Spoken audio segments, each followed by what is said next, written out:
This episode of Catch The Crazees is sponsored by Catch The Crazees, April 29th on Kickstarter.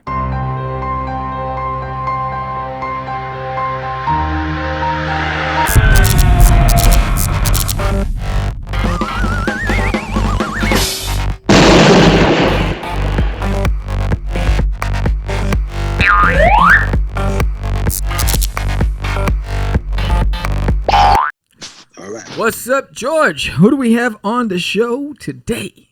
On the show today, we have Mr. Sal Medico, and he is the promoter of Pow Con, which will be in Jersey on May 29th. So he's going to be on the show, and we're going to be talking about print runs on our Get Your Mets segment. So if you don't run, you're going to get powed. Let's do this.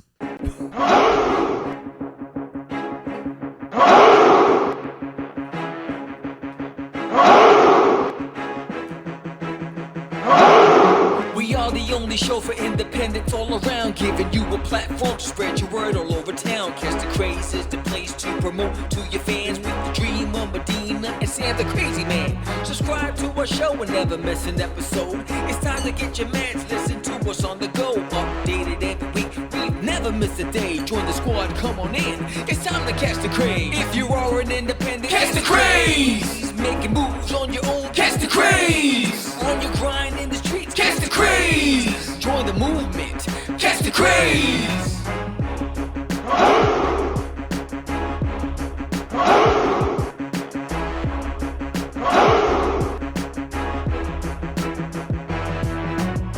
Yeah, George, we did it again.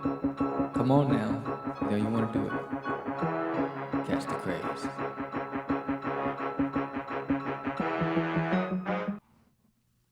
Welcome to Catch the Craze podcast. I am your host with the most, Sam the Crazy Man Vera, and I am with the dream of Medina. I'm not even trying anymore. I'm not even trying to be on beat anymore. Lazy. You can't hear it. The minute I start talking, it goes away. Really? I can't. Yeah. I can hear it. I don't know what's going on. I heard. Yeah. I heard. I see myself on the screen. That's cool. Yeah, that's cool, right? Yeah. It's funny. That camera is facing that way. Mm-hmm. Because it's such a wide angle that I'm sitting right here. It's catching me, but it's facing here. But it looks like I'm centered, almost centered. But it's crazy. I had to shift it in order to get me crazy. So yeah, so you see my art table and you get the screen. Nice. Yeah. So welcome everybody to another episode of Catch the Craze. This isn't your normal Friday episode like we have had in the past. This is actually a special episode. Special. What's so special about it? Medico. I don't know. I don't know. We just decided to knock it out. So here we are. Yeah. The Pow Con is happening at the end of May. Yeah. That's Memorial Day weekend. Yes. And there's my mic. And Sammy will be making an appearance at the show. Your boy Chop Soy, Wakahoy, Wakahoy. Are you excited? Are you happy? I'm definitely wait to get out excited. there? Yeah, okay. It's like look, I don't have any of these hiccups about being around people. In the height of this whole pandemic, I was still employed. And I was in retail, and there were hundreds of people shopping in my store. We practiced social distancing. We wore our masks. Everything was copacetic. Now people are getting vaccinated and all that stuff, whatever. I just need to get out, and I need to start seeing how people react to the crazies in real time, and Forbidden and everything else. And I really want to just network and just get out there. So I have no hangups about any of it. My wife's a little apprehensive, but I'll have my mask on. I'll have my hand sanitizer. I'll be good as long as the person that's talking to me has their mask on and they don't sneeze on my books. They're all right. Don't sneeze on my books. Yeah, that's gonna be tough. Don't sneeze on my books. That's gonna be very interesting. Oh, yeah. But I'm excited. I'm really, really excited. I can't wait. Just thinking about it. It's 2 months away. When you think about it, it's like 60 something days away or 70 days away. But no, not really. Not from this show. Yeah, not yeah. Well, it's actually less time. yeah, like But 50. no, yeah, you're right. You're right. You're right. It's exciting, dude. It's like getting, especially when you've been like for example, I've been you've been out of locked this up. for a while. I've been cooped up, man. Yeah, you've been locked up. You've been out of it for a little while. I mean, you did that one. Like what it was last April, the kids Comic Con or whatever. That was 2 Aprils ago. Last April we were on lockdown. Yeah, 2 Aprils ago. Look at that. 2 years So ago, 2 a Aprils friend ago. of mine. It's been 2 years ago. Yeah. 19. Yeah, that's right. Yeah. That's right. Well, before I spoil anything else, what's in the news? In the news today.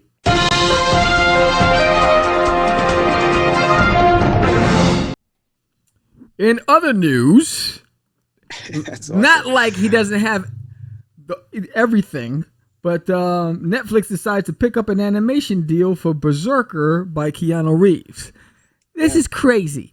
The guy, Tell him why you mad, son. Tell him why you mad. I'm mad because Comic Cons were for us for the little guys, and then the big boys took over, and then it made it impossible for the little guys to afford it, right? Crowdfunding were for the little guys to try to get their names out and try to raise some funds to get their product out. Then the big boys came and took over. You know what I mean? It's like they're just killing it. And I think what did you do, over $1 million on the Kickstarter campaign for the comic book? It was ridiculous. They were looking for 50,000 and they got $1 million or something like that. Just came in and kabow, just took it over. Yeah, so now he not only has a best-selling comic book, they raised, I wonder what they did with all that money, and then he's already sold 615,000 copies of the book. Dude, that book went, man. That stuff is crazy. It's crazy when there's a demand, bro. It's just generating that demand as an indie. It's just almost impossible. And shout out to Boom Studios. They've been able to. They came in. Boom, boom, boom. Let's go back to my room so we can do it all night. Remember that song?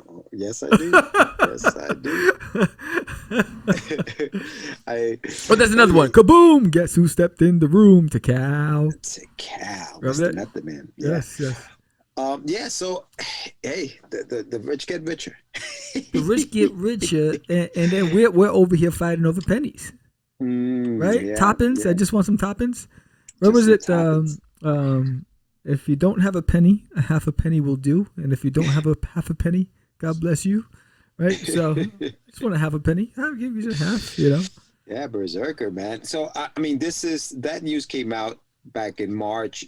I wonder where they are with that now. I wonder how far along, because I think it's a movie and an animation, right? I think they got both. They got an animation deal on Netflix and probably a real life movie. Who knows? I mean, he's got the world. All right, look, number one, couldn't be a better guy. Keanu Reeves takes the train, eats at delis, sits at the park, feeds the pigeons. The drama he's gone through in his life with all these people dying in his life, he's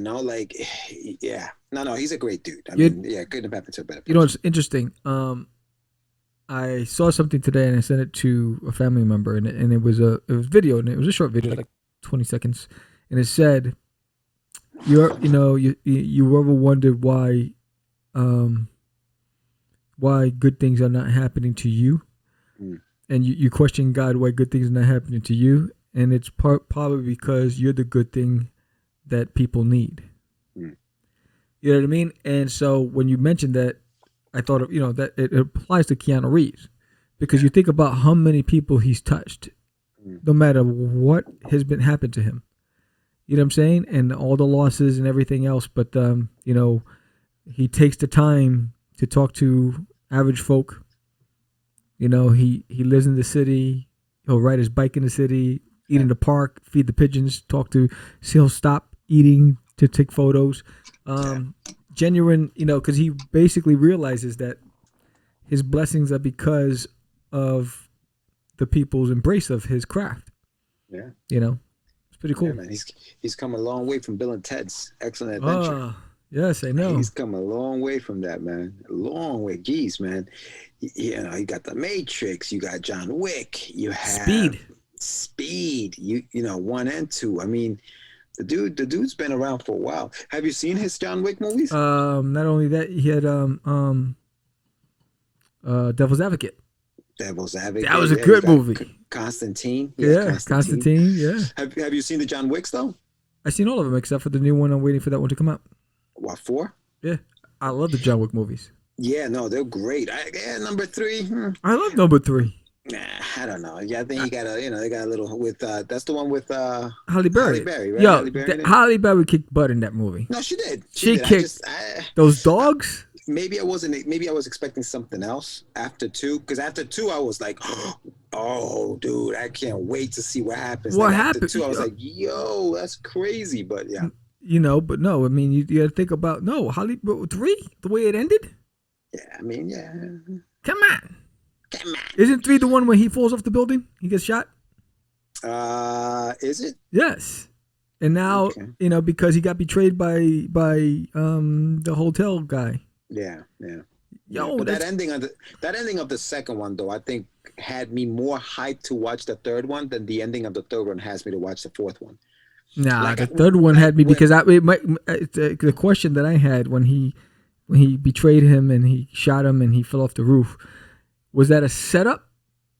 Did they arrange that and he really didn't betray him, or did he betray him? Yeah, but at this point, I think it's just a money grab. And then I want to see what happens with Lawrence Fishburne. Yeah, but now it's Lawrence bringing him back was funny. Yeah, but I think now at this point it's just a money grab. Now we know we're making money. Let's just make more movies. Like this is the last one. Is it though? Yeah. Depends on how much money they make. Oh, this is only 4 chapters on John Wick. Interesting. Let's see. And I wouldn't be surprised if they freaking decide to just like off John Wick at the end, like in The Godfather, where he's sitting there by himself and he dies.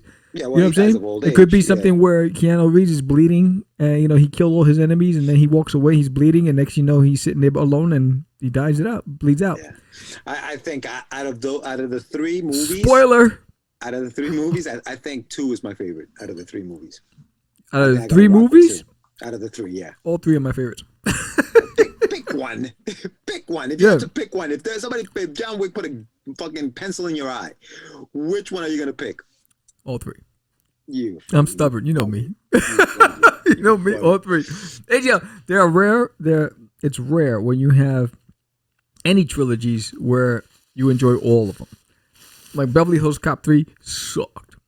But that's what I'm saying. Rush Hour 3 sucked. I think then this one I think is the weakest out of the 3. It's got the same curse. No, it doesn't. Out of the 3, it's the weakest one. Nah, you crazy. What do you guys think? Everybody who's watching this show, he's loco in the coco. Which John Wick, if you've seen him, is your favorite? Is 3 the weakest out of the 3 or the best? 3 is no joke. Sam doesn't want to pick one. 3. You had I don't know, the Fuqua brothers. I don't know who those guys were. The martial arts expert. Too much. Yo, it was too much. It was awesome. Yeah, they were throwing. Well, they could have taken 3 and made it 3-4. They did put a lot into it. It was just damn. So much. I'm like, okay. It's like, yo, he's not getting a break. Everyone's coming after. It's like, imagine. It's like, you know what? That's it. I give up. But not on all the movies though. The choreography on all the movies, the fight choreography, is some of the best fight choreography I've ever seen. I think what rivals it is maybe what Netflix did with Daredevil. Have you ever watched that show, Daredevil, on Netflix? You watch that, like. It rivals that. It's really good. The way, pop, the shot, like. No, he's just a beast. It's funny because when they announced that Halle Berry was going to be in it, I got nervous because I didn't like her in Catwoman. You know what I mean? And but when I was watching the behind the scenes and her training for it, up to it, and then when I thought she did a great job. I think she did great. She was great. Those dogs. She was great. Yeah, it made me want to buy those dogs. I was like, oh, those dogs are beasts. Dude, and it all started because they killed his puppy, bro. Like, that is the best. That is such a good freaking. That's how things will pop off with me. touch my poochies. I'm going to come after you. Sam Wick is coming. That's it. Oh, man. Oh, wow. All right. So, that's indie news for you. But then we also got something coming up in a week or 2. Yeah, we do. We have the Crazees. The Crazees. Number 3. Catch the Crazees number 3 Kickstarter launches April 29th. 29th. And we will be live for it. So catch the show. We will be live we for the will launch. be live for it. The launch will be televised. So get televised. It's and we're hoping that all of our supporters of both of the Kickstarters, again, we like to say thank you, join us for the live kickoff because it's going to be popping. There'll be raffles. It'll be fun. Some great stuff coming from the Crazees. Yeah, it's going to be fun. It's going to be a good time. We have announcements as far as like what the perks are going to be this time around. We have some add-ons that we didn't have in prior campaigns. So it's gonna be a blast. So make sure you tune in April 29th for the launch of Catch the Crazees #3, and let us know what you guys thought about 1 and 2, and let's have a discussion on the air about these things. So and thank you everybody for supporting. Big shout out to Crystal Haskins who supported with a story in the book. She recently got, well, I say that now because we're recording this prior, but she finally got her stuff that we sent her. So everything's all good. Everything? But yeah, even the she hood? got everything.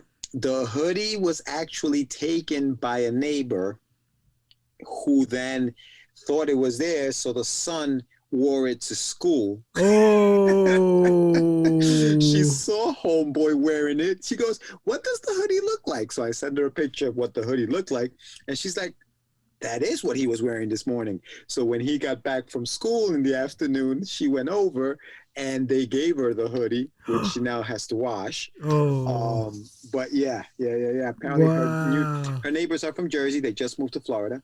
And those Jersey people, those Jersey, those sleep on Jersey, 5-finger discount. Gangsters. Oh wait, that's too close to, because apparently Amazon delivered it on the side of her house. And there, I guess where she lives, there's like a divider there, I guess, but the property is, they were like, "Oh, it's more on our side than yours, so I guess that's ours," and they took it inside. And it has her name on it. Had her name on. I'm like, wait, are you? I don't understand. I couldn't understand that. I could imagine. Apparently, Did she just move there? No, they just moved there. She's been living. They just moved there. Now she knows her neighbors are suspicious. Oh, if I was her, I'd have a camera outside all the time. And the only reason she said that they gave her the book, the hoodie, was because she had a copy of the comic that just arrived today and said, "Look, this hoodie is from this comic book. It is mine." Like they were like, "What are you talking about? We know what you're wearing a hoodie that belongs to the comic books that just came to my house. What do you think? What do you think's happening here?" Yeah, dude, she had to go out there. She had to go Bronx on them. She's from the Bronx division. She had to go out there and go Bronx Cuban on them. I'm still Jenny from the block. Damn. Isn't that crazy? Dude, nuts. Hey, listen, I take that as a compliment, and we should, because that means that people are fighting. Rocking it. He's like, "Yo, peep the flow. Yo. Ultra vibes, baby." Crazy. That's crazy. That is crazy. So that happened. How do you open up someone else's box, dude? Like that, and just wear it. Like it's that gives a new name for what's in the box. She's gagged. I said, does it fit? She's like, "I'm not wearing this thing until I wash it." I was like, true. Good point. Hey, I got confirmation it was delivered. I said someone must have jacked it up. Didn't I say that? Someone jacked it up. They sure did. That's crazy. So you know what? And had I never told her that it was delivered, she probably would have still been waiting for it and never gotten it. Yeah. This is a good time as any to go into. Get your mitts. Get your.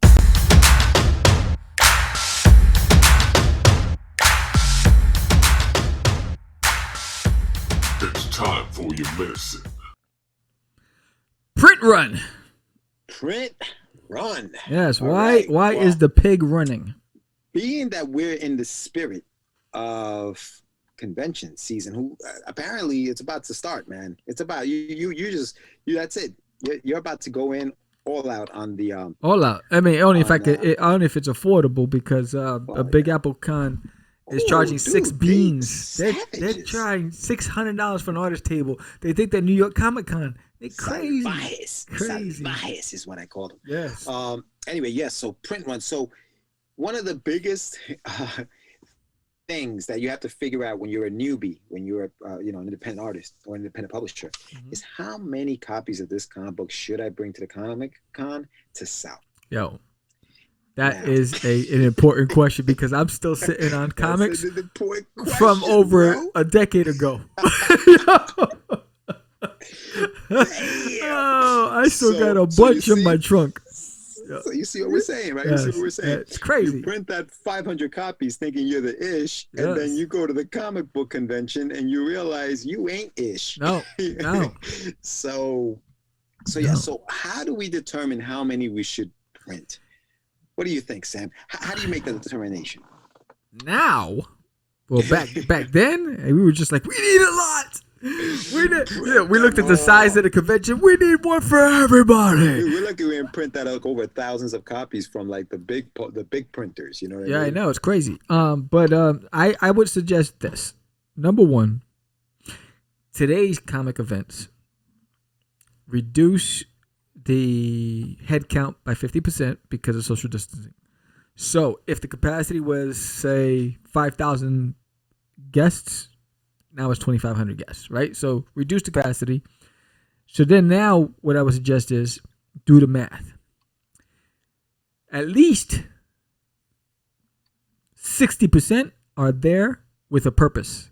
They're either going looking for specific action figures, because they collect figures and toys. They're looking for specific comics that they collect, and maybe the artists are there. They're looking to get things signed. So take away 60% of that crowd. Now you got 40%.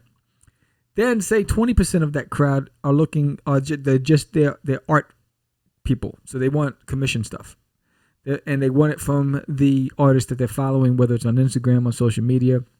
Now you got 20%.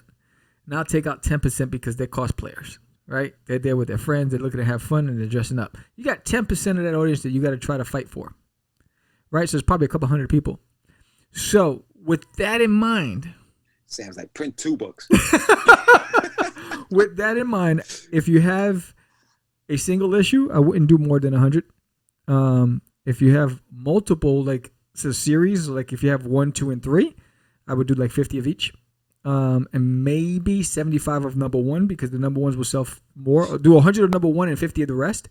You know what I'm saying? And I would do it that way. I think 100 is the happy number. Based on the size of the event. Yes. But you always got to break it down. I agree. Yeah. I think the nice round number is for a new comic book coming out, unless you have the demand, unless you did some crazy great like pre-launch, marketing where the numbers are in and you're like, people pre-ordered your book and you had 200 people that said, hey, I want that book. And when you get to that convention, unless you did all that stuff and more or less what your numbers will be, then do it that way. But I think you're right. I think a nice round number is that 100 mark.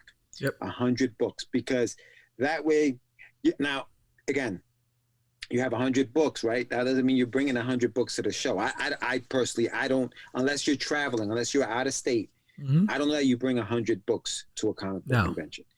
It's a 2-day show. Like, for example, Pow Con, right? Pow Comic Con this Memorial Day weekend. It's in Jersey. You live in Jersey. Would you really maybe you take them and leave them in the car, because you never know. You never know what kind of day you're going to have. But you don't want those books just sitting, especially in the booths that they're giving us now. Sometimes there's no room back there. No. So you don't want just a whole bunch of stuff sitting back there, unless, like I said, unless you have that. Those people are coming to get your book. But I think 100 is a good. And that's the other question, right? Is like, okay, it's a series. So how many of 1, how many of 2, how many of 3? And I think you're right. I think you do have to bring that number down for number 2, because number 1's going to sell because you're going to sell the crap out of number 1. Nobody's heard you. Number 1's going to sell. Right. It's that second issue that's going to suffer. Yes. The third one. And I think having 50 of number 2 is a good number to have, because if I'm at the con and I have no interest, I'm looking for that Atomic Farman limited edition action figure. Berserker. I'm looking to get my book signed. Oh, I have an agenda, and I have a budget in mind. Mm-hmm. If I've accomplished everything and I still have extra cash, I'm going to walk through Radish Alley. I'm going to look at the little guys. So here's your chance to try to win me over. So 9 times out of 10, I'll take a chance on a number 1. And if I like it, I'll come back the next day and pick up number 2 because I'm there for the whole weekend. So it's not guaranteed they'll come back for number 2. So, but if you do your due diligence and you're standing up and you're making eye contact and you're smiling, you can win them over to invest in that first issue. Yeah. And hopefully they'll want to come back for the next issue. Yeah. And again, and when you're at these shows, man, this is kind of off topic a little bit, but when you have that first day sale and he bought that, and that person, he or she bought that first book, if you see them again, you got to make that eye contact. Hey, did you like that book? How was that book? You know what I mean? You have to be, you have to interact with your possible fans. Yeah. So you got to be up in their face. Hey, Virgilio. Like, you remember those names. My name's not Virgilio. Names, baby. No, what is it? It's Henry. Oh, I don't know where I got Virgilio. You look like a Virgilio. Anyway, how'd you like the book? Right? Damn. Don't do that. Do not do that. Do not insult people by calling them another name when the day before you were probably like deep in conversation and you knew everything about them. Henry, what's those up? Those are things not to do. Oh, man. Sam would do that. My name is Robert. Oh, really? I thought it was Henry. You look like a Henry. Yeah, nice. You look like a Henry. Yeah, well, look, I'm not going to buy your book Sophia. Either. It's Margaret. You look like a Sophia. Yeah, Sophia looks like she's not buying your book. So don't do that. Do not confuse these people's names, for crying out loud. Remember unless, names. I'm terrible with names, though. I'm terrible with names. I got to be honest. Yeah, I remember faces. That's why I'm like, hey, buddy. I usually say, buddy. What's up, buddy? What's up, buddy? And if it's a girl, I was like, hey, how you doing, girl? What's up, girl? Oh man, you crazy.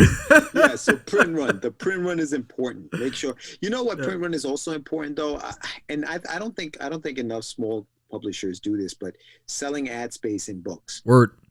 Right? And print run is very important when it comes to that because they want to know how many books you're going to sell. Yes. So you also have to keep that in mind as far as like if you're going to put an ad for something in a book, make sure that you have the print run that you promised you're going to have. Yes. And make sure that the ad is in there. But Word. That's probably another topic for another day. But yeah, make sure that when you start going out into these conventions, you get ready for that print run that's coming, and make sure that you bring adequate amount of books to show, so that you're not selling out the first day because you only bought 10 books. Word. So with that said, yes, sir, we're gonna drop a commercial because Sal is in the waiting room. Drop See what I got. Do I got anything there? No, of course not.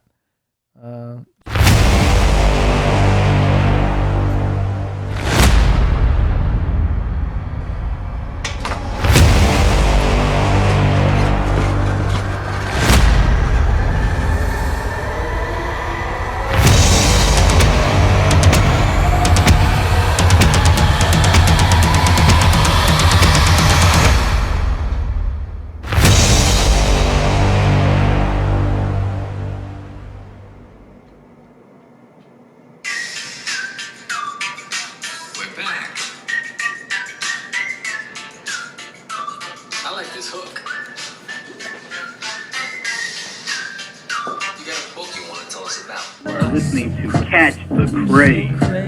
You're listening to Catch the Craze.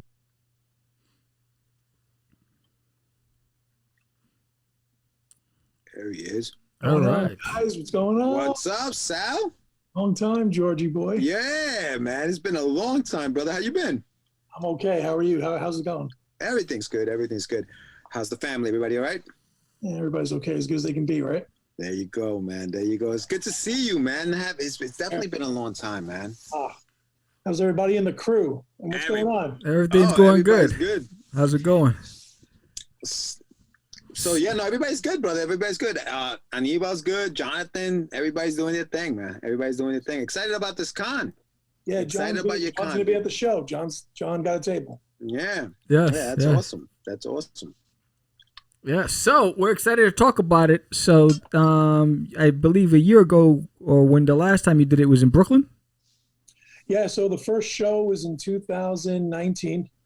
We did it in Brooklyn and Bay Ridge at the Gregory Hotel. Right. And then the show just kind of blew up out of nowhere. And we wound up taking over the Brooklyn Expo Center last year, 60,000 square feet, almost 177 vendors, 12 celebrities, Power Rangers, wrestlers, actors, voice actors. I mean, it's pretty crazy. And now we're bringing it to Jersey.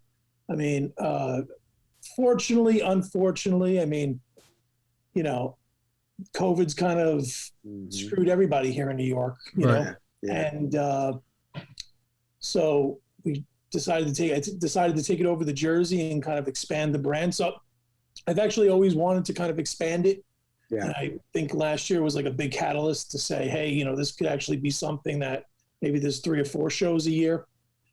And so we were going to be working with the Meadowlands last year, but everything with COVID just kind of stopped that. Yeah. And so now is the opportunity to kind of bring it to Jersey for the first time and kind of first annual, and it's going to happen every year in Jersey, and we're going to have a New Jersey show. Nice, dude. Nice. When was the one last year? When did you actually have it?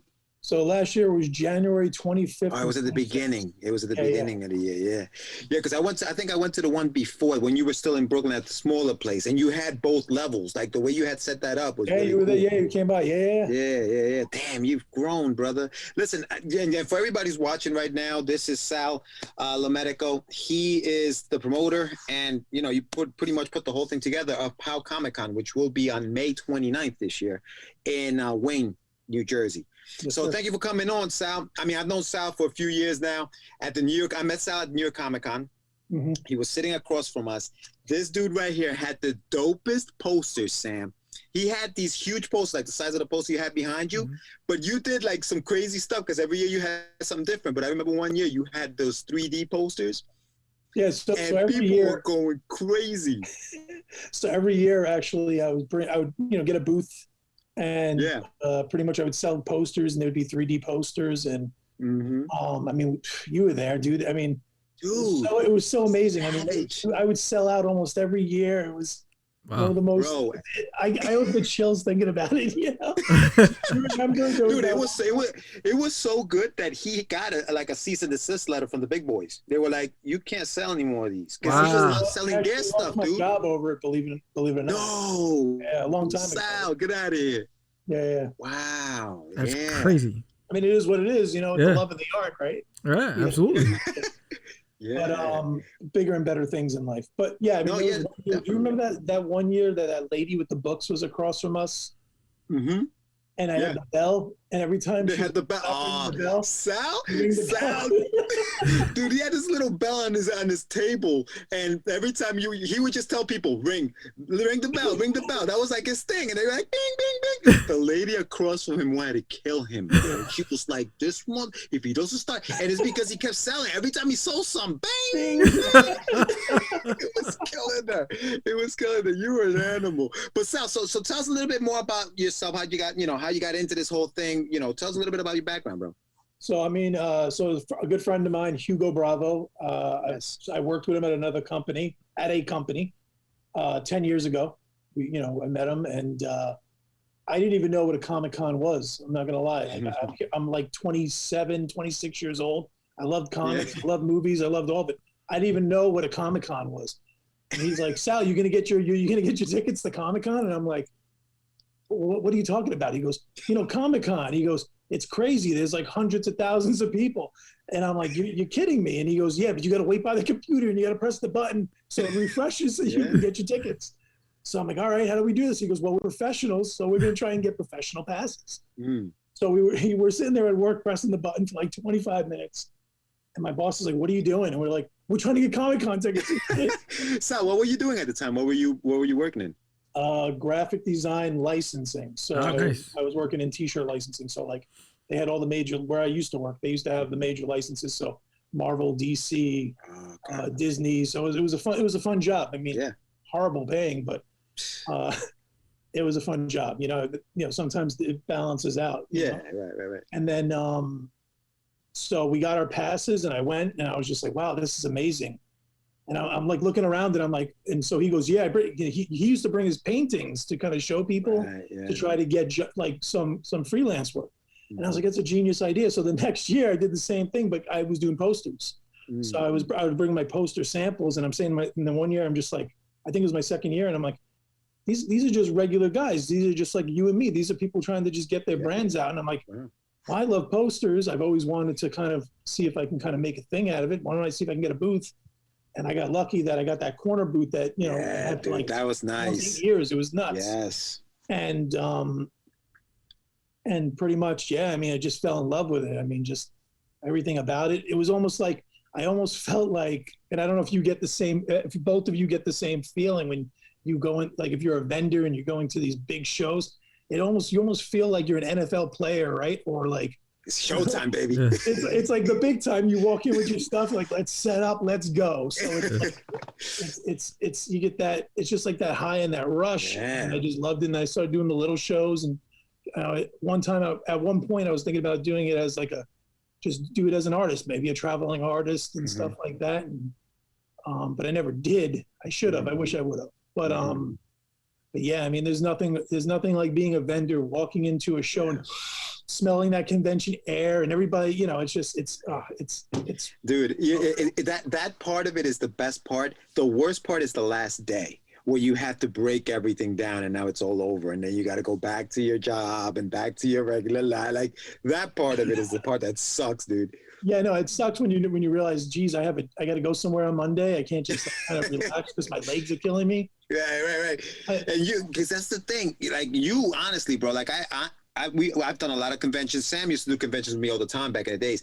I've done a lot of conventions, bro. I never saw anybody have as much success behind the booth as you did when you were doing these conventions, bro. Like I was like, thank you. Like, this guy, I'm telling you, Sam. I'm not even kidding. You can ask the guys.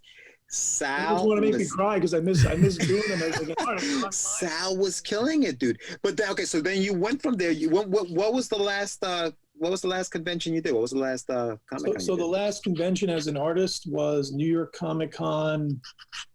I would say 2019 because 2019 because I was marketing the event for 2020. Okay. In October. So yeah. It was 2019. Yeah. Okay, that was the last one. So there's an interesting story about that. So a friend of mine who used to be my partner in the shows, who's no longer the partner, but he's still a good friend of mine. But so he actually had a booth, and his booth, he wound up getting like 3 giant booths and then selling off the booths. And I think you guys actually got a booth off of them. Oh yeah. I think yeah. And then 1 year, so we were promoting the show in 2019 for 2020, and there was a guy that didn't show up to like a booth, and we're talking about like a $5,000 booth or whatever it is. Like I don't know how you just don't show up. Right. Crazy. So I was looking at him. I was like, give me all the Pow Con stuff, all the flyers, give me the banners, give me everything, and I just set up a Pow Con booth at New York Comic Con. Wow. The guy within the guy who runs the show, like he's like. Not the promoter, but he's like just the guy who handles all the booths. Yeah. He walks by, he goes, nice booth. I like it. He didn't even know, we didn't even buy it. We were just there, you know? Nice. Oh my God, it was so great. But yeah, we were promoting the show. I mean, we were doing raffles. We were, I had a quarter machine where people were winning tickets through the machine. I mean, it was awesome. But that was the last one. That was the last one. And then you went into this whole thing about putting together how did that start? How did they, I mean, obviously, it's kind of a silly question, but how did the idea spark to start this convention for you? Yeah, I mean, it was really going to the smaller shows and saying, well, if I can save enough money, I think I can do something like this, because I fell in love with it as an artist. I was like, I want to see what the other end is like as well. And so, I mean, I saved for like 3 years to kind of like put the show together, and that was the small one.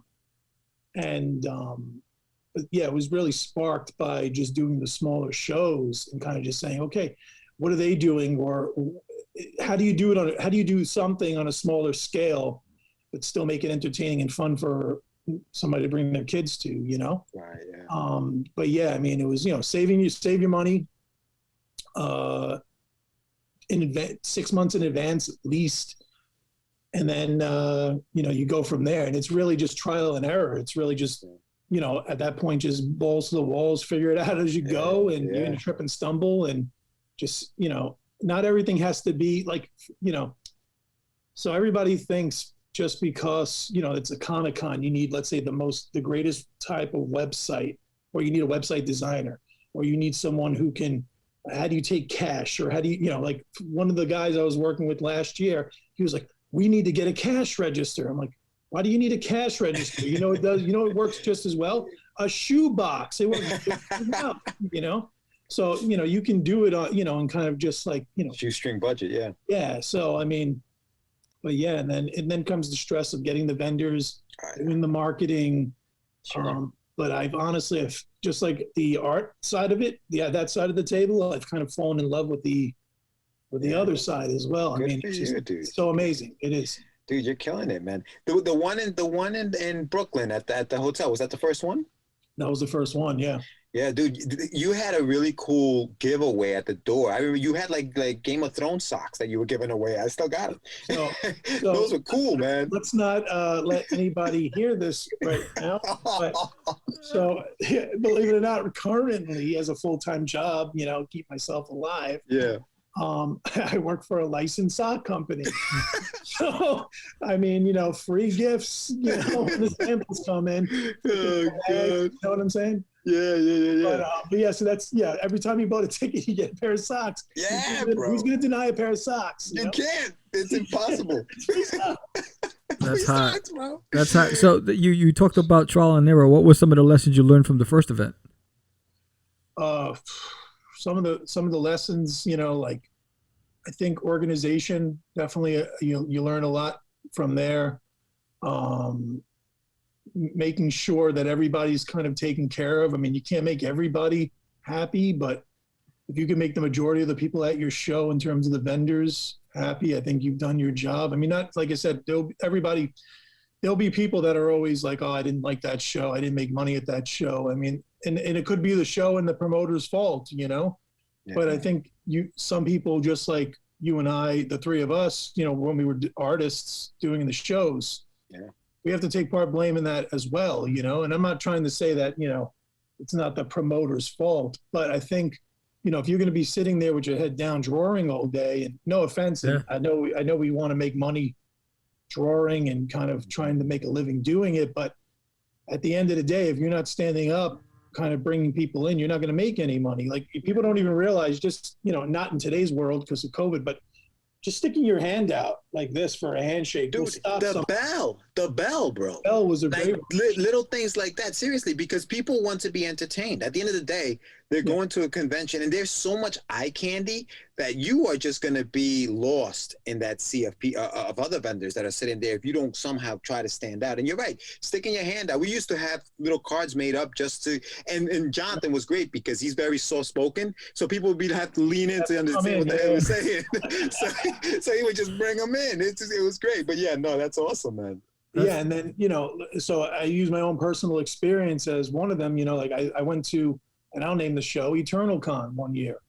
And then they just kind of put me behind like a giant fixture, and I didn't really do well. As well as I thought I was going to do. And I kind of made a stink online, and Frank, the owner, I seen me at WinterCon, and he was like, why would you do that? And I kind of realized, maybe it wasn't his fault. Maybe I didn't do enough to go out.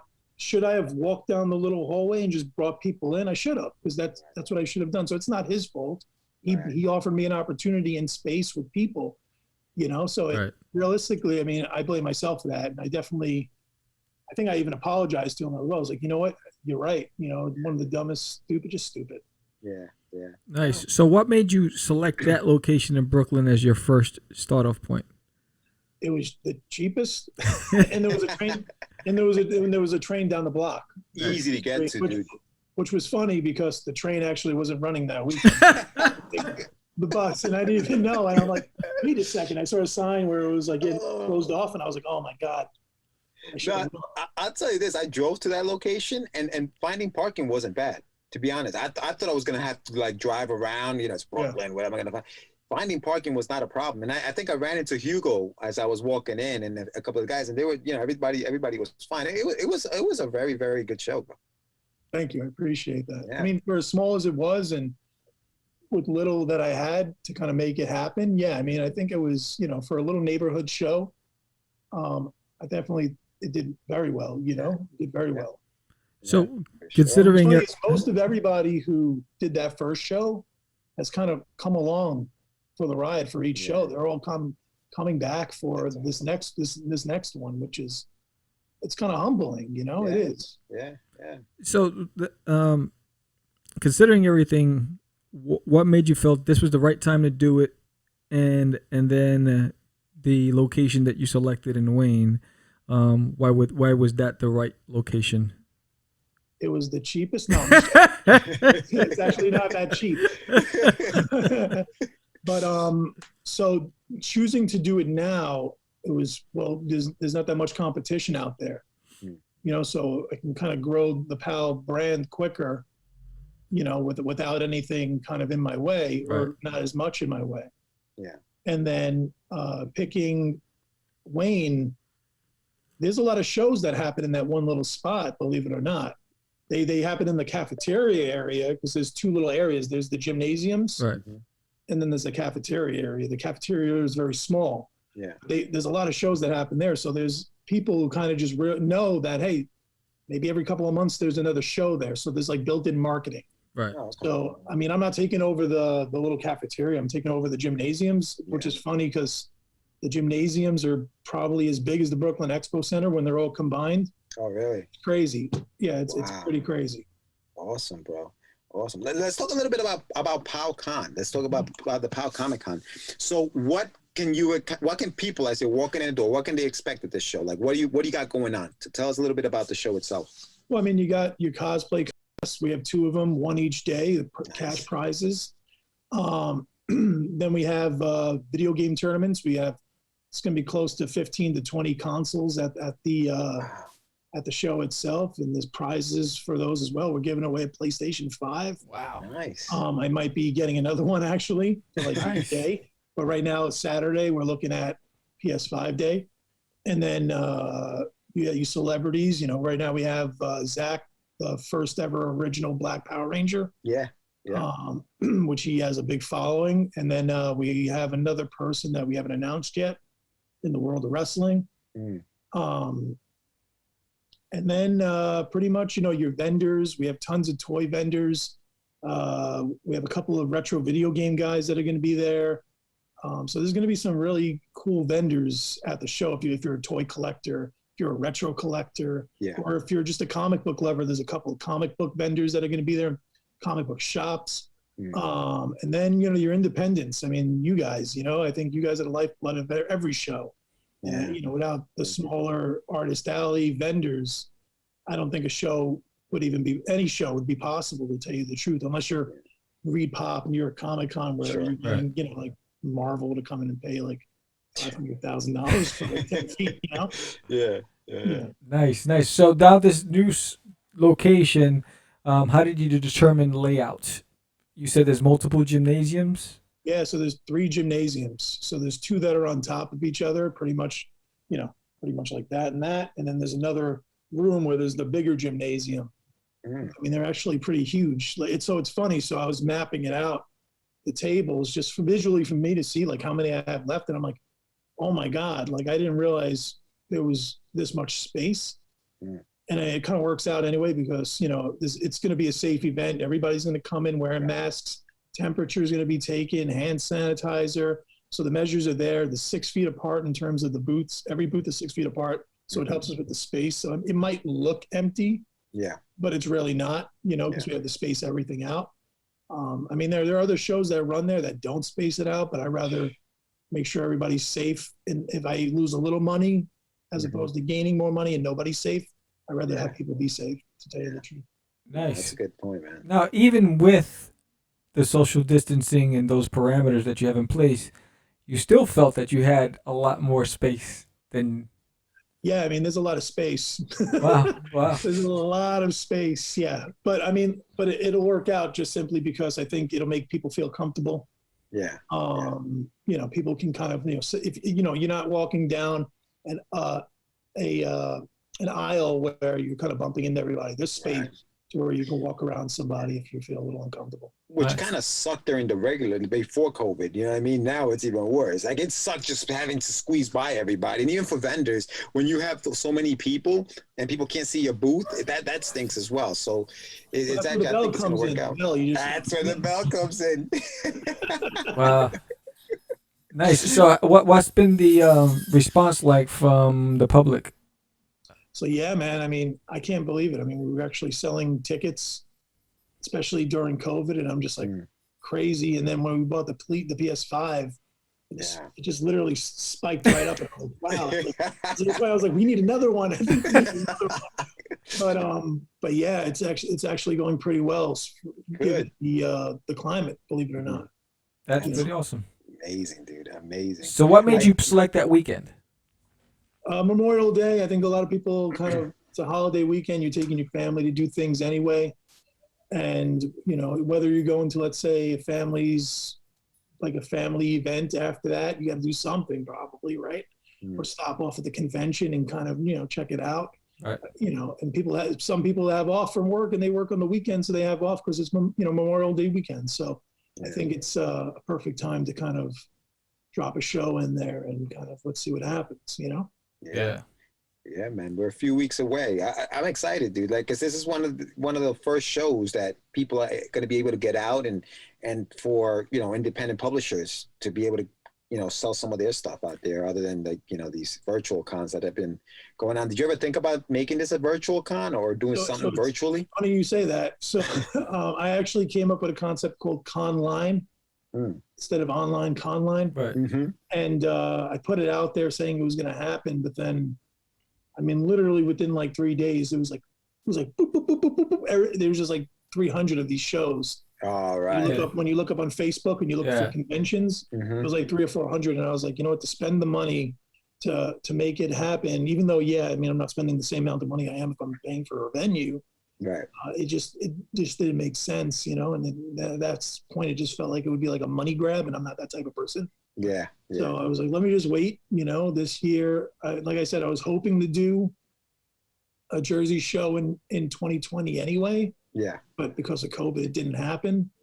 But, you know, let me just hold off. We'll wait. We'll see what happens. And, you know, things are opening up in Jersey. Right. So, well, you know, that seems like the perfect opportunity. Maybe it's meant to be. Yeah. Yeah. Well, one of the things that I appreciate about, number one, I was waiting for the first show for 2021, but what I find appealing about yours is not your rates for the Artist Alley. It makes it that much more appealing, especially for those who don't have name recognition, who are just trying to build that. So it's a safe bet that you can actually make that money back or more because they're so reasonable. We were looking at some other competitors and they're nowhere near. I mean, they're probably smaller venues and they're charging 3 times as much, and it's crazy. So, so what made you land at that number? So from the very beginning, I think it was always, let's say, Artist Alley. I believe it's 150. I look at my chart again. Yeah. But you know, I'm an artist. I'm just like you guys. I'm kind of the everyman. You know, I know what it's like to spend, you know, let's say New York Comic Con, $2,000 prices on a corner booth, and then have to really. I mean, I'm not saying you shouldn't work your ass off to earn that money because that's why you paid for that booth. Right. But I mean, you know, to pay that much money and then just some people don't even make that money back, and it's kind of it's actually really sad. So, you know, the idea is, if I can keep it at 150, I think that's reasonable. Even if, let's say both of you guys went in on a table together, you know, it's $75 each. I think that's reasonable. Yeah. I'm not going to tell people, hey, you can't have another artist there. You know, that guy should buy another booth. I mean, I'm an artist too, guys, you know, so I understand, you know, sharing a booth and it kind of helps the cause, you know? Yeah. So, that's how I kind of I kind of landed on the 150 because I feel like it's reasonable. And then you look at everybody who's like doing shows and it's like, why would you charge a guy or an artist who's making a comic who probably that's what they do for a living and they're trying to make a living out of it? Why would you charge them $300? I mean, you know, it just doesn't, I mean, I've even considered going down to 100, but I don't I got to pay for the venue too, you know. Yeah. So, but yeah, I mean, it's some of it's unreasonable, you know. It really is, and I get it. People got to make a lot of money, you know. People want to make a ton of money, you know. I get it. I'm just not that type of guy. Yeah, no, I hear you, man. I hear you, brother. Yeah. It's gonna be fun. I can't wait to see how you guys do. Now, you said you're planning one in Jersey and one in New York, right? Do you any idea when the one in New York will be happening, or? So I'm hoping that by August things are a little easier, because I mean, right now at what is it, 25% capacity? Yeah. I don't. That just wouldn't be the smartest business move, you know. But I'm hoping in August. If not, then January again of next year, you know, it'll be back in Brooklyn. And then the goal is, again, you know, New Jersey. And then the goal is Brooklyn Horror Con. So that's one of the things I was going to do last year. And we were negotiating with the Vice building. So, you know, Vice, the TV station, you know, the music label and all that, the magazine, they have a building in downtown Brooklyn. So it's like this, I mean, literally the walls are painted black. It looks like the dungiest place, and I'm just like, God, this is perfect for the horror con I want to do. Nice, like, perfect. And they have the lights that kind of sprinkle from the top, and I was like, ooh, you know. I was like, ooh, man. And then they have like these gates that open up that it just looks like a dungeon. It was just so cool. It was a very cool, like, little spot, and the COVID just kind of put an end to that. But next year, that's what I'm hoping, is that because there isn't a horror show in New York at all. No. You know, so it'd be cool. No, because the Chiller still happens in Jersey, right? Everything's I think in New Jersey. So there's Chiller's Monster Mania, Chiller, and then there's another one, but they're all out in like the end of Jersey. You know, so it's like a 3-4 hour ride just to get to them. So I'm trying to do something that's more local in New York and that people can appreciate here. You know, we were negotiating with Danielle Harris from the Halloween movies. Oh wow! And then everything just kind of it was it was crazy. It was crazy. Yeah. I mean, I'm stoked about your event. Johnny Boy was the one who put me onto it. You know, he was John's a good guy. I like John. Yeah, John couldn't wait to get out there, bro. Yeah, he was like, Sam, you got to do Pow Con, and I was like, let me check it out. And then I was like, yeah, I'm doing this. I gotta get out the house. So I gotta get out the house. But yes, I mean, I like what you're doing with it. I'm seeing how you're promoting all your talent that's coming to the venue. I see how you're utilizing just the website as a landing page, but it's really Facebook and Instagram where you're doing a lot of the promoting, which is pretty cool, because you get to the masses that way. Yeah, well, yeah, that's one of the reasons, because you get to the masses, and then we just live in a world where even if you're an artist or designer or even a comic con, I don't even think you need a website, really. Right. You know, it's really there just so you can go in, you know, if there's rules, if there's precautions like we have for this year, really that's really all it should be used for, I think. I don't even think you need a website in today's world, to tell you the truth, because there's just so much freedom out there to kind of, you know, and then just so much opportunity to just kind of grab so many people at once from these platforms, you know? Yeah. And what's your capacity levels for this location? So you're allowed 3,000 people in the space. Right. But I'm guessing it's going to have to be half or a little over, because I mean, I'm sure it's going to shuffle out throughout the weekend. Sure. Right. Yeah. So like at the expo last year, we had close to 3,000 people throughout the weekend slowly shuffle in there. You know, I mean, what sucked is that Saturday it rained like really hard, so it kind of slowed it down. But once the rain stopped, I mean, people started coming in. But yeah, throughout the whole weekend, there was almost 3,000 people. It was crazy. Yeah. Crazy. Were you there, George? Did you go? No, I didn't get a chance to go to that one. I went to the one last year, but the year before that, but I didn't get to the one last year. I know Hugo and Annabelle shared a table. Oh yeah. That's right. Yeah.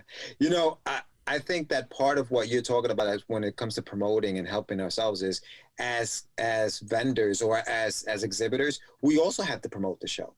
You know, we have to help you promote it, because it only helps us to let people know we're going to be at that show. So, and I think a lot of people lack and and then they're like, hey man, I ain't making any money. I'm like, well, did you promote it?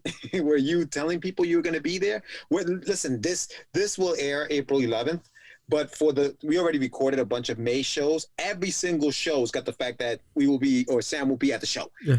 We're gonna be at the show, because you have to, and we have a platform doing this where we can do that, and I'm talking to anybody who's going or who's going to be a vendor at the show. Promote it, make sure people know that you will be at the show, so that the show grows and you can actually make some money. People will go out there. Well, that's actually that's one of the things we're trying to do with those thumbnails. So if you see the thumbnail, we put we're trying to get everybody's logo pictures and just kind of like promote that. And then hopefully that's what they take and kind of share with the logo, the date, the ticket prices, the website where you can get the information. It's kind of all on there. And then hopefully it just spreads a little Yeah, I know I blasted on every single one of my social media handles. It's like I have multiple accounts and every single one of them has it. And then everywhere, baby. Every once a week reminding, and it's funny. So I'm also using the Brooklyn Horror Instagram as promotion, right? So somebody writes me and they're like, when is the other one happening? Guys, come on, let's get there. We gotta get there. They're excited. They can't wait. Exactly. They're excited. That's pretty awesome. Man, this has been fun, dude. Yeah. So I'm looking forward to it. Once again, what was the community response knowing that there's going to be a big event there? Did you get any flack or any pushback from the community? So when it comes down to reaching out, when we were reaching out to the vendors and like our older vendors, you did have some people that are like, why are you doing this? Why are you, this could be a super spreader. And it potentially, anything really can. I mean, you could be on the train and that's a super spreader, you know? Yeah. So I can't let it stop life, right? I mean, it sucks that we're in this COVID world, right? And we're all stuck in our homes. What are you going to do? Right. So you just got to kind of push through. And if everybody does it and follows the precautions and the safety measures, there's no reason anybody should be in any danger, Exactly. So, so there was some pushback where some people were like, yeah, not until next year. I don't feel comfortable. I feel uncomfortable this year and this and that. And that's going to happen regardless, I think, but I think my partner this year, who's going to be my partner going forward, he understands, and he's kind of in the same mindset where, we got to make sure everybody's okay and make sure the event's safe, Yeah, absolutely. Well, thank you so much for being on the show. You guys. We can't wait. I know I can't wait.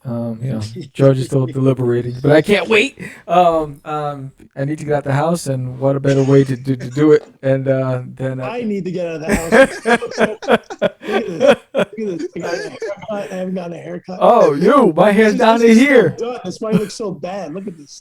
Look at this. I look like Cousin Nick when I let my hair out. It's over. But we're looking forward to it. Thanks again. It's May 29th and 30th at Wayne Powell 1 Powell Drive, Wayne, New Jersey. What time do the doors open on Saturday, Sal? So it's going to be 10 a.m. Both days, and it's going to end at 5 p.m. both days. Okay. And set up for vendors? Earlier than that, so it'll be about 3 hours before. Perfect. Wow. Okay, cool. Perfect. Yeah, that's excellent. Awesome sauce. All right, Sal. Looking forward to seeing you again, man. Fucking saying what's up and stuff. Good stuff. Besides this, I can't wait to just go out there and do the shows as an artist again. I want to. Good. I know I'm just pushing through, and you guys are like, "Guy, get out of here, Sal." But Sal, it's done. Saying this whole entire thing, I think has made everybody realize what they wanted to do or what is important in life. Yeah. To them, and when the conventions come back, I'm going to jump full back into it as an artist. I miss it so much. That's awesome. Yeah, I mean, I've been out of the game for over a decade, and the year I decided to come back, it's when COVID hit. He's like, not right now, Sam. I was like, son of a. But you know what? It gave George and I an entire year to produce content and work on our craft, and so now I'm ready to go out there and see what the reaction is, and have fun. and network. You know, that's the big thing. You got to be back on the show, Sal. We definitely have to have Yes, you back. yes, you definitely got Yeah. Hopefully, New York Comic Con will take me back, right? There you go. Yeah, dude. So wait, so well, we'll talk about that, I guess. But good stuff, brother. Thank you so much for being on the show. Remember, May 29th, Pow Comic Con. Yes, so. May 29th, Pow Comic Con. Thanks again, Sal. So PowEvents.com. PowEvents.com. The link is going to be in the summary below, so hit that link and give us a thumbs up if you're going to PowCon, so we know exactly how many of you are going. That's right. Yes. Thank you, buddy. All right, Sal. Later, bro. Later, guys. All right, that's Sal. We're back. Haven't seen Sal in a minute. Sal used to kill it at these shows, bro. He had a niche. He had these posters, but I'm telling you, it was out of control. But yeah, I know. I'm glad. It sounds pretty dope. You know, it's funny. We were talking about it, and I said it earlier in the beginning of the show. Make sure you're making eye contact. You're looking up. You're engaging. All those things. That's what he said. If you have your head down, you're not going to make any money. That's why I'm trying to, like, anybody's interested in commissions, trying to do it ahead of time, because I don't want to be with my head down drawing, being the only one at the table because George is undecided whether or not he's coming. And so to have my head down and I'm the only one sitting there, it's not good business. So I have to. And then what's crazy is I'm 6'2", you know, and so, you know, standing up, I don't want to scare people either. With his big bushy beard and this cousin in hair.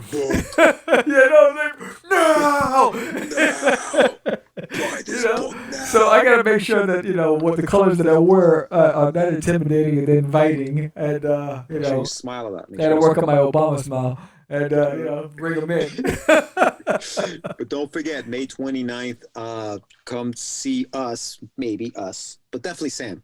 May 29th at the Pow Comic Con in Wayne, New Jersey. Yes, your boy is going to be there representing. I will have a limited run of There's Nail in My Toilet. I have, I think, about 10 more trades left. So get your hands on this, because pre-orders now. That version will never be printed again. Because the next time the trade is released, it's going to be reformatted, full color. So that version, it's the original first printing. So you'll never get it anywhere else. So I'll have copies of that. I'll have a limited run of some Cosmic Wars issues, which is crazy. And I'll have the Crazies with me, and I'll have Forbidden with me, and you know, so it's gonna be pretty dope. It's gonna be a party. Yeah, it's gonna be a party, and I'm hoping to hopefully get a lot more subscribers to the show. That's gonna be good, and you know, and build a fan base. You know, I missed that. I missed the fan base. Missing the fan base, baby. So we are going to be running soon because we have another show we have to record. But before we leave, why don't we give the shameless plug? Before we leave. Let's see. You've been plugged. You've been plugged. Keep your plug away from me. I didn't realize that was such a quick little what you call it, flash of the image. So today's shameless plug, I thought it stayed on the screen for a second. Today's shameless plug goes to Mr. Charles Dixon. Mr. Charles Dixon, we've known Charles for many, many years, since way back in the day, since we started. He has a company called Vex Comics, vexcomics.com. He also has a YouTube channel. And Sensei Vegan is his handle on Instagram. So make sure you check him out on Instagram. Make sure you go to vexcomics.com. He had a book called Internal Fury, which he has a small indie film, almost like a trailer that he put together. You guys definitely check that out, because we have that also on our channel. He came on and he talked about it. Yeah. And yeah, show him some love. Charles Dixon, hopefully he comes back full-fledged into the comic book game, because his comic book was dope. But I just wanted to give him a little shout out in the shameless plug segment of the show. So Charles Dixon, my man, you've been plugged, brother. Been plugged, yo. So yes, sir. So Forbidden should be at the printers at this point. And hopefully for everybody who pledged, thank you so much. You'll be getting your stuff soon. Just continue to look for updates. I'll be sending updates as things progress. Catch the Crazees. Issue 3, launch April 29th. So look for that. We have the live kickoff April 29th. And we hope to have all of you there with us because that's going to be fun. And I'm going to put it out. Do you think Forbidden should be on Indiegogo or Kickstarter for the next go around? I'd love to get your feedback. So should I move it to Kickstarter, which is a bigger platform, a lot more eyes, or should I keep it on Indiegogo? I'd love to hear from you. And that's pretty...